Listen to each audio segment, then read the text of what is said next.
Macon County, Alabama. A nurse hands a man a glass of water and 2 aspirin tablets. She smiles when she does it. Her records say, treatment administered. He thanks her. He has been thanking her for 15 years. He does not know he has syphilis. He does not know the cure has existed since 1947. He does not know his wife has already been infected. He believes he is a patient in a government health program. He is not a patient. The government filed him under a different word. The word is specimen. And this will continue for 25 more years. To understand what happened, you must understand where it happened. Macon County, Alabama, 1932. One of the poorest counties in the entire United States. The population is predominantly black. There are almost no doctors. No running water in most homes. No hospital for black patients within reach.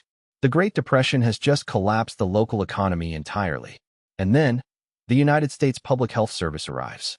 They offer free medical examinations, free meals on clinic days, free transportation, a $50 burial insurance policy, a fortune for men who earn almost nothing. Word spreads quickly. 600 men come forward. 399 of them are diagnosed with syphilis. They are told they have been selected for a special government health program. They are told they will be treated.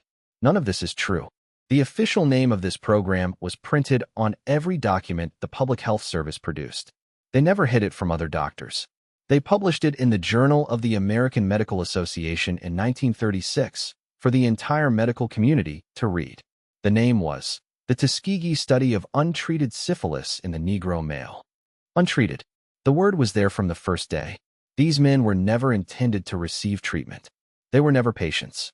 They were specimens in a long-term observation study, a study designed to watch what syphilis does to the human body when nothing is done to stop it. And the men themselves? They were told they had bad blood, a vague local term for any number of ailments. Not one of them was told they had syphilis. Not one. For 40 years. What made this experiment last 40 years was not secrecy. It was infrastructure. The researchers built a system so seamlessly deceptive that the men had no reason to question it. Clinic days meant free meals, hot food that many could not otherwise afford. Transportation was provided. The government sent cars. The men received aspirin, vitamins, iron supplements, all labeled as medicine, all presented as treatment for their bad blood. When spinal taps were performed, a painful and invasive procedure to extract cerebrospinal fluid, the men were given a letter telling them they were receiving a special free treatment. Most people do not know that the study's findings were published openly throughout this entire period. American medical journals printed the results. Doctors across the country read them. The deception was not kept from the medical establishment, only from the men on the table. By 1941, the study had been running 9 years. Then something unexpected happened. America entered World War II. The draft began. Mandatory health screenings swept through Macon County. And draft board physicians found what the Public Health Service already knew. Dozens of the study participants tested positive for syphilis. Standard military protocol was clear. These men were to be sent to treatment centers immediately. For one brief moment, the system was about to correct itself. These men were about to receive penicillin. And then the United States Public Health Service made a phone call. They contacted the draft boards directly. They had the men removed from the treatment lists, returned to the study. The war came and went. The men remained untreated. The study continued. And the Public Health Service had now crossed a line that could never be uncrossed. They had not merely failed to treat these men. They had actively prevented someone else from treating them. 1947. Penicillin has now been proven to cure syphilis. Not slow it. Not manage it. Cure it. A single course of injections. Cheap. Widely available. Already becoming the standard of care at hospitals across America. The United States Public Health Service convenes a review of the Tuskegee study. The question on the table is simple. Do we give these men the cure? The answer is no. The decision is not made in secret. It is documented, filed, recorded in the agency's own papers. The researchers argue the study has scientific value that would be lost if the men are cured. From this moment forward, the government is no longer observing the natural progression of a disease. They are manufacturing death. Every year they continue is a year they have chosen, actively, deliberately chosen, to let these men die. And they will make that choice for 25 more years. For a conspiracy of this scale to hold for decades, it needed a human face. Someone the men trusted completely. That person was Nurse Eunice Rivers. She was black.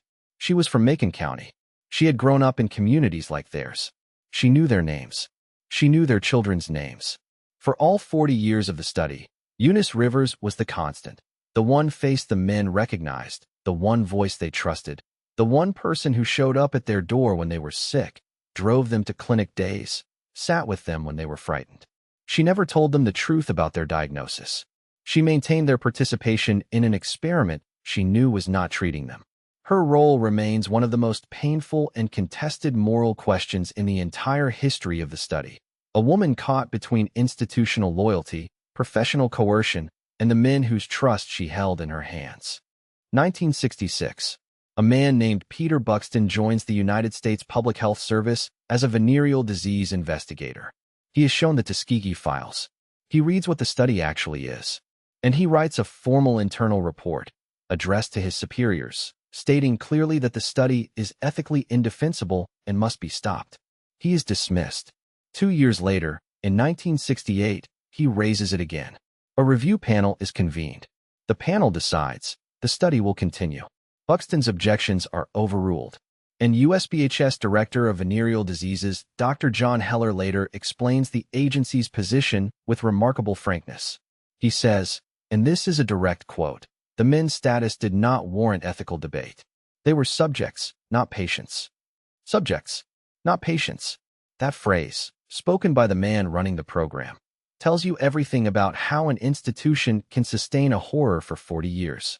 By simply deciding that the people inside it do not count.